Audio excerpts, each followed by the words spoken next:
Akshaya Tritiya special आपण उद्याच्या भागामध्ये आणि परवाच्या भागामध्ये कुर्मापुरी आणि आमरसपुरी या 2 रेसिपी पाहणार आहोत आणि त्या दोन्हीही रेसिपींसाठी लागणारी ही पुरी अगदी छान टम्म फुगलेली कशा पद्धतीने बनवायची त्यासाठी आज ही डिटेलमध्ये रेसिपी बनवलेली आहे। आणि या ठिकाणी कणिक भिजवण्यापासून ते अगदी पुरी जास्त वेळासाठी टम्म छान अशी फुगलेली राहावी यासाठीच्या खूप साऱ्या टिप्स तुम्हाला या रेसिपीमध्ये अगदी शेवटपर्यंत सांगणार आहे। त्याचबरोबर पुरी तळल्यानंतर अगदी छान अशी एकसारख्या रंगावर तळलेली त्यासाठी तेलाचं टेम्परेचर कशा पद्धतीचं असावं आणि ही पुरी छान अशी एकसारख्या रंगावर परफेक्ट अशी तळली जावी यासाठीच्या देखील महत्त्वाच्या टिप्स सांगणार आहे। त्यामुळे खूप जास्त वेळ न घालवता पटकन आपण रेसिपीला सुरुवात करणार आहोत। आणि तुम्हाला तर माहितीच आहे कविताज किचन म्हटलं की प्रत्येक रेसिपी साध्या सोप्या पद्धतीने आणि परफेक्टच तयार केली जाते। त्यामुळे अशाच भरपूर टिप्स आहेत सोमवारपासून शनिवारपर्यंतच्या सर्व रेसिपीज पाहण्यासाठी वरील व्हिडिओप्रमाणे चॅनलला सबस्क्राईब नक्कीच करा। नमस्कार, मी कविता कविताज किचनमध्ये तुम्हा सर्वांचं खूप खूप मनापासून स्वागत करते। आज आपण छान अशी टम्म फुगलेली त्याचबरोबर खूप जास्त वेळासाठी ही तशीच राहावी यासाठीच्या सर्व टिप्स जाणून घेऊन आज आपण ही पुरी रेसिपी पाहणार आहोत। त्यासाठी या ठिकाणी रोजची जी चपातीची कणिक आहे ती घेतलेली आहे, साधारणतः 1 वाटी। अर्धा चमचा मीठ टाकायचं, त्यानंतर 1 चमचा बेसन पीठ टाकायची हलकीशी खुसखुशीत व्हावी यासाठी। त्यानंतर थोडीशी कडक देखील पाहिजे आणि थोडीशी खुसखुशीत पाहिजे। थोडीशी कडक पाहिजे यासाठी आपण त्यामध्ये 2 चमचे जाड रवा घातलेला आहे। रव्याऐवजी जर तुम्हाला तांदळाचं पीठ 1 चमचा घालायचं असेल तरीही चालणार आहे। या ठिकाणी रवा बेसन पीठ छान असं मिक्स करून घेतल्यानंतर आता ही जी कणिक आहे ना ती भिजवताना अशा पद्धतीची भिजवायची की जेणेकरून ही पुरी लाटण्यासाठी कोरड्या पिठाचा वापर करावा लागणार नाही। अशा पद्धतीची खूप जास्त घट्टसर अशी ही कणिक आपल्याला मळून घ्यायची। हे पहा, अशा पद्धतीने खूप जास्त नाही, अगदी 1 ते 1.5 कप एवढंच पाणी वापरणार आहे आणि ही कणिक खूप जास्त घट्टसर अशी मळून घेणार आहे। ही कणिक मळत असताना पाणी एकाच वेळेस न टाकता अगदी थोडं थोडं पाणी अंदाज घेत पाणी टाका, म्हणजे तुमची कणिक छान अशी घट्टसर मळून तयार होईल। हे पहा, अगदी छान अशी घट्टसर ही कणिक मळून तयार झालेली आहे। आता या ठिकाणी यामध्ये आपण 2 चमचे रवा वापरलेला आहे। हा रवा छान असा फुलला जावा यासाठी आपण ही कणिक 10 मिनिटासाठी अशीच झाकून ठेवणार आहोत। त्या अगोदर थोडंसं तेल लावून ही कणिक पुन्हा एकदा सॉफ्ट करून घेणार आहोत, हलकीशी मऊ करून घ्यायची। ही पहा अशा पद्धतीने आणि ही कणिक झाकून 10 मिनिटासाठी अशीच ठेवायची। या ठिकाणी बऱ्याचदा पुरीचं जी कणिक आहे ती मळून घेण्या अगोदर कोरड्या पिठामध्ये तेलाचं मोहन देखील वापरलं जातं, तर ते जर तुम्हाला वापरायचं असेल तरी देखील तुम्ही वापरू शकता।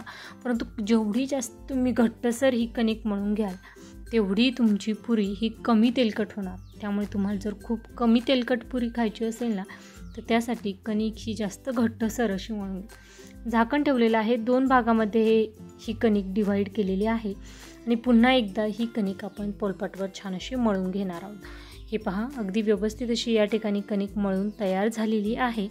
त्यानंतर सर्व पुऱ्या आपल्या एकसारख्या आकाराच्या व्हाव्या यासाठी आपण छान अशी हा रोल कट करून घेणार आहोत।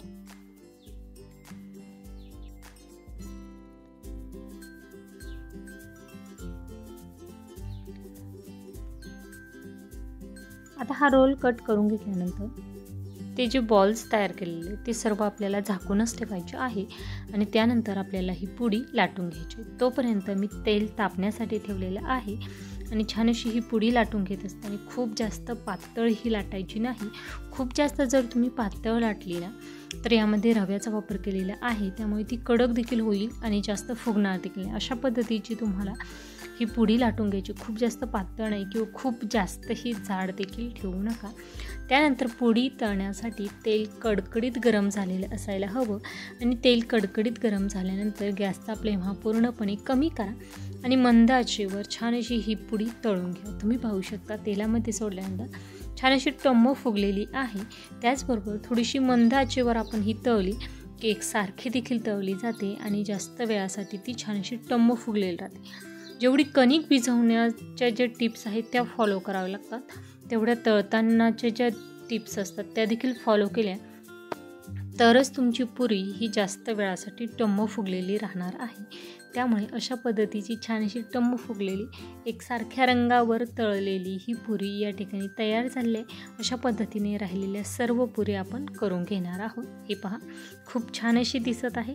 त्याचबरोबर आपण उद्याच्या भागामध्ये कुर्मा पुरी ही रेसिपी देखील पाहणार आहोत आणि ती जर तुम्हाला पाहायची असेल आणि तुम्ही जर आज पहिल्यांदाच माझी रेसिपी पाहत असाल तर चॅनलला सबस्क्राईब नक्कीच करा, जेणेकरून उद्याची कुर्मा पुरीची मी रेसिपी यूट्यूबवर शेअर करणार आहे त्याची नोटिफिकेशन ही तुमच्या मोबाईलवर नक्कीच येईल। हे पहा, अगदी छान अशाच पद्धतीने सर्व पुऱ्या एकसारख्या आकारावर छान अशा टम्म फुगलेल्या तयार होत आहे। त्याचबरोबर तुम्हाला ही रेसिपी कशी वाटली हे मला कमेंट करून नक्कीच सांगा। त्याचबरोबर तुम्हाला जर कविताच किचनचा कांदा लसूण मसाला घ्यायचा असेल तर स्क्रीनवर जो माझा व्हॉट्सअप नंबर दिसत आहे त्या नंबरवर कॉन्टॅक्ट करून किंवा तुम्ही व्हॉट्सअपला मेसेज करून माझा कांदा लसूण मसाला घर बसल्या ऑर्डर करू शकता।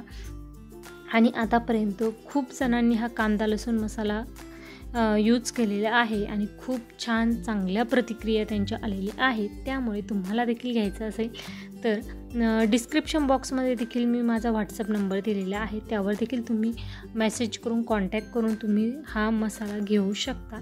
त्याचबरोबर तुम्हाला ही रेसिपी कशी वाटली हे मला कमेंट करून तर सांगाच। त्याचबरोबर तुम्ही जर माझ्या चॅनलला सबस्क्राईब केलेलं असेल तर तुमचं नाव आणि तुम्ही कोणत्या भागातून माझी रेसिपी पाहता हे मला कमेंट करून नक्कीच सांगा, जेणेकरून तुमचे धन्यवाद मी नक्कीच व्यक्त करेल। हे पहा, खूप छान अशी टम्म फुगलेली ही पुरी तयार झालेली आहे। तुम्हाला ही रेसिपी आवडली तर तुमच्या मित्रमैत्रिणी नातेवाईकांना देखील जास्तीत जास्त शेअर करा। हे पहा, अगदी परफेक्ट या पुऱ्या आपल्या तयार होत आलेल्या आहेत आणि एकाच वेळेस खूप जास्त ही पुऱ्या लाटू नका, अगदी 4 ते 5 तुम्ही लाटून ठेवू शकता, कारण त्या हवेशीर सुकतात आणि त्यामुळे देखील पुरी फुगत नाही। त्यामुळे एका वेळेस 4 ते 5 लाटा, ते तळून पुन्हा एकदा तुम्ही 4 ते 5 लाटू शकता। हे पहा, छान अशा टम्म फुगलेल्या सर्व पुऱ्या या ठिकाणी बनवून तयार झालेल्या आहे। तुम्हाला अक्षय तृतीया स्पेशल कोणती रेसिपी माझ्या चॅनलवर पाहायला आवडेल, त्याचबरोबर थाळीची रेसिपी देखील आपण करणार आहोत। त्या थाळीच्या रेसिपीमध्ये कोणकोणते मेनू तुम्हाला पाहायला आवडतील हे मला कमेंट करून नक्कीच सांगा। छान अशा सर्व पुऱ्या दिसत आहे आणि खूप वेळानंतर देखील छान अशाच टम्म फुगलेल्या राहणार आहे। त्यामुळे रेसिपीला आत्ताच लाईक करा। वेळात वेळ काढून माझी रेसिपी शेवटपर्यंत पाहिल्याबद्दल धन्यवाद। पुन्हा भेटूया उद्याच्या भागामध्ये अक्षय तृतीया स्पेशल एखाद्या नवीन रेसिपीसोबत आणि भरपूर टिप्स आहेत रेसिपीसोबत। तोपर्यंत धन्यवाद।